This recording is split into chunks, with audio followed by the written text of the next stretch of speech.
الجو لسه حر جدا، والمانجا لسه مكملة معانا، فمفيش أحلى ولا ألذ من مojito المانجا.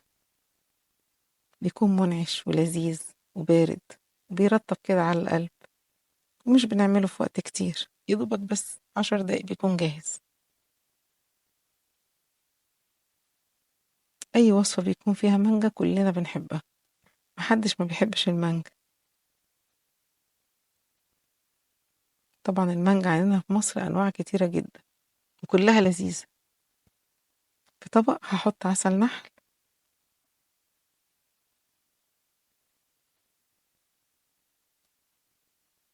وهنزل فيها أطراف الكوباية اللي أنا هحط فيها الموهيتو، وهتأكد إن كل الأطراف فيها عسل أبيض.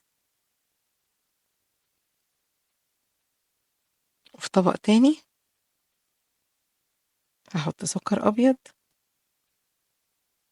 وأحط فيها أطراف الكوباية. أخدت من السكر الأبيض مع العسل، فبقى شكلها لذيذ قوي. كده الكوباية بقت جاهزة.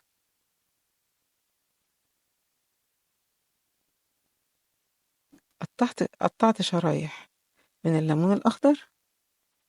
طبعا أنا دايما بستعمل الليمون الأخضر في الوصفات، علشان خاطر الليمون الأخضر أخف بكتير من الليمون الأصفر. حموضته بتكون أقل، فبيكون خفيف على المعدة، ودرجة المرارة بتاعته بتكون أقل.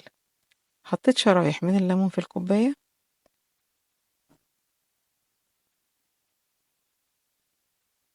واخترت ثمرة مانجا تكون مستوية شوية. أنا استعملت مانجا اسمها خد الجميل، بيكون لونها جميل جدا، وبتديني مكعبات، بعرف أطلع منها مكعبات كويسة أكتر من الأنواع التانية، بيبقى لونها وطعمها في منتهى الجمال. لو مش متوفرة نقدر نستخدم أي نوع موجود. أنا هجمد الثمرة بتاعت المانجا بعد ما قطعتها، عشان بحب الموهيتو يكون ساقع جدا، وعلشان ما ينفعش أقدمه بعد فترة من إني أكون عاملاه، فأنا بستخدم المكونات كلها تكون مجمدة. أخدت ورق نعناع فريش، هضيفه على مكعبات المانجا، هضغط عليهم بالراحة، أطلع منهم الطعم، بس مش عايزة أطلع المرارة بتاعة الليمون، هاخد منه طعمه بس.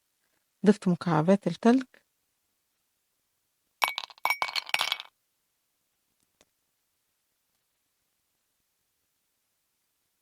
وشريحة ليمون، ماء صودا بدون طعم وبدون سكر. بحب ماء الصودا اللي بدون طعم وبدون سكر، عشان ما يغيرليش طعم الموهيتو. لو مش متوفر عادي نقدر نستخدم أي مياه غازية موجودة.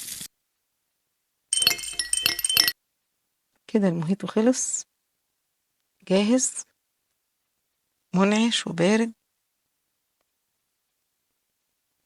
ما تنسوش اللايك والاشتراك في القناة.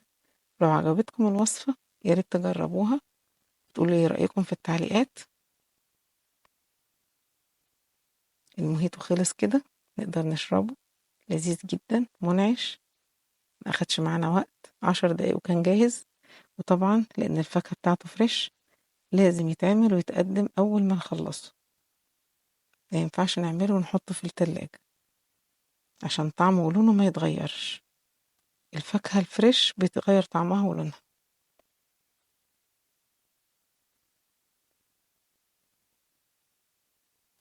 بارد ومنعش وبيطري كده على القلب.